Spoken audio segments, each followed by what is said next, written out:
Ladies and gentlemen, welcome to Chanel Jasmine, the best novel Chanel for romantic stories. Hai guys, selamat datang di channel Jasmine, channel terbaik untuk menyimak novel-novel romantis. Mohon dukung channel ini dengan subscribe, like dan share video-video yang ada di channel ini. Terima kasih. Kaisar Agung Seni Bela Diri, bab 657. Pencerahan jalan formasi. Serangan pedang Qin Huai kali ini membuat Luo Xiu merasakan ancaman yang mendalam. Sejak ia mencapai tingkat Dewa Langit, ini pertama kalinya ia merasakan bahaya dari serangan lawan di level Raja Dewa. Meski tubuhnya sudah cukup kuat untuk setara dengan senjata Dewa Puncak, jika ia menahan serangan ini secara langsung, ia pasti akan terbelah menjadi dua. Walaupun ia memiliki jiwa kekal, yang memungkinkan dia tetap hidup meskipun terbelah, hal ini akan mengungkapkan rahasia jiwa kekalnya. Boom! Di saat genting itu, Luo Xiu mengerahkan seluruh kekuatan fisiknya. Dengan 18 titik akupuntur terbuka di lengan kirinya dan 2 titik di lengan kanannya, ia mencurahkan semua kekuatannya. Hancurkan! Ia mengangkat tangannya dan melepaskan serangan tombak yang dipelajari dari pertempuran melawan pria berjubah hitam, memanfaatkan kedalaman hukum ruang. Penggunaan hukum ruang dalam bentuk kehancuran memberikan daya serangan yang sangat kuat, karena hukum ruang dikenal sebagai yang paling destruktif. Srek! Tombak itu tampak seolah melebur dengan ruang, bertemu dengan kilatan pedang yang begitu cemerlang hingga menyilaukan. Ledakan dahsyat pun terjadi. Wajah Qin Huai berubah seketika, melihat serangan pedangnya yang seharusnya tak terkalahkan justru hancur. Tombak hitam Luo Xiu, seperti naga hitam, melesat ke arah Qin Huai dengan ganas. Serangan Luo Xiu memang telah berkurang kekuatannya setelah menghancurkan pedang Qin Huai. Meski begitu, energi tombaknya masih menyebabkan ruang di sekitarnya bergetar. Dalam keadaan lemah, Qin Huai dengan cepat mengerahkan kekuatan kesadarannya, memanggil senjata pelindung yang disimpannya di dalam pikirannya. Sebagai jenius pertama dari Sekte Nianxing, ia memiliki banyak harta, dan bahkan senjata pelindung biasa di tubuhnya adalah senjata dewa tingkat tinggi. Klang! Suara benturan logam yang keras terdengar, Qin Huai memuntahkan darah dan terlempar jauh. Pemandangan ini membuat kerumunan yang menonton menjadi tertegun. Itu adalah Qin Huai, jenius nomor 1 Sekte Nianxing, yang dikenal sebagai Raja Dewa di kelasnya. Bahkan dia tidak bisa mengalahkan Luo Xiu. Tidak kusangka kau lebih kuat dari dugaanku. Jika demikian, kau layak melihat kekuatan penuhku. Mendengar ucapan Qin Huai yang dingin, semua orang di sekitar terkejut. Wajahnya sudah tampak lemah, tapi dia masih menyimpan kekuatan cadangan yang belum digunakan. Tiba-tiba, cahaya terang menyelimuti tubuh Qin Huai seperti kepompong besar, mengisolasi tubuhnya dari pandangan. Cahaya itu kemudian perlahan meresap ke tubuhnya, membuat auranya terus naik. Dalam sekejap, kekuatannya telah melampaui tingkat Raja Dewa 9 lapisan, mendekati Dewa setengah langkah. Di dahinya muncul tanda merah menyerupai tetesan darah, yang memancarkan aura darah yang kuat. 18 tahun yang lalu, aku mendapat setetes darah dari Dewa Purba. Dengan darah dewa ini, kau tak akan mampu melawanku. Kekuatan Qin Huai berlipat ganda, dan energi dari darah Dewa Purba memulihkan kekuatannya yang hilang akibat serangan pedang sebelumnya. Kini, terimalah seranganku yang lain. Tanpa ragu, Qin Huai melancarkan serangan pedangnya. Kecepatan serangan itu begitu cepat hingga Luo Xiu hampir tidak punya waktu untuk bereaksi. Dalam momen kritis ini, Luo Xiu hanya bisa mengaktifkan formasi, melepaskan 9 simbol formasi.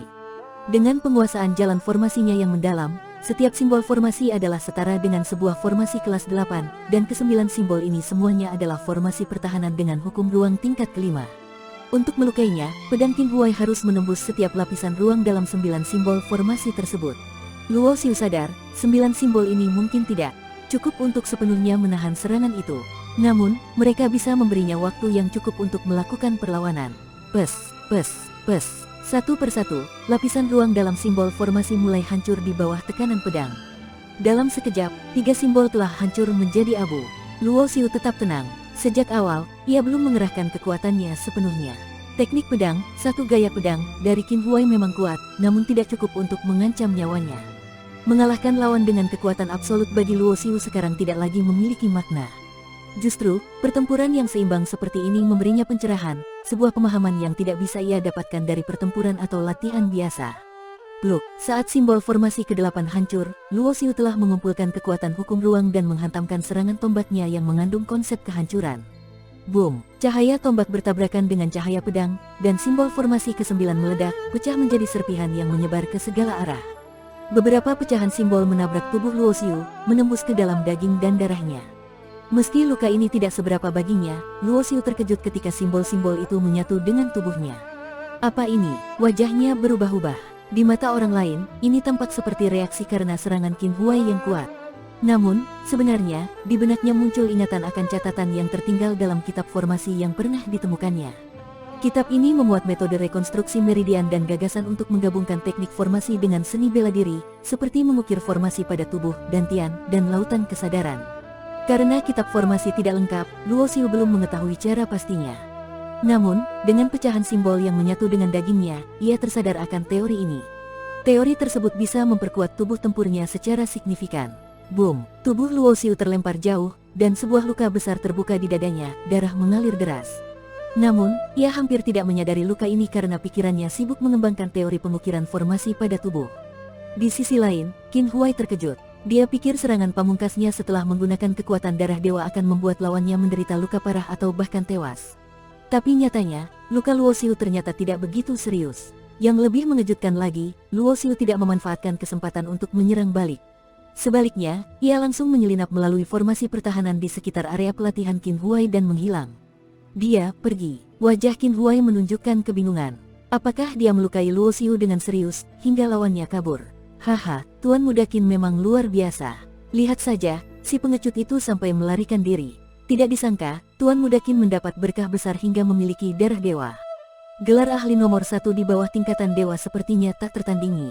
Aduh, sayangnya area pelatihan kota naga biru dilindungi, jadi kita tidak bisa mengejar dan menghancurkan si pengecut itu sekarang. Kalau tidak, Tuan Muda Qin pasti akan menghabisinya. Lari kali ini tidak akan menjamin keselamatannya. Begitu bintang waktu muncul, Tuan Muda Qin pasti akan mengejarnya lagi.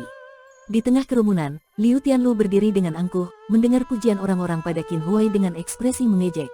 "Kai, apa yang kamu perhatikan?" tanyanya pada Yun Kai di sampingnya.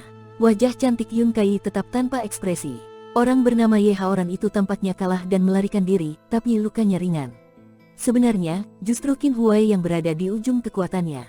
Saya pikir, Ye Haoran terluka karena perhatiannya sempat teralihkan. Bahkan Yun Kai sendiri sulit mempercayai dugaannya.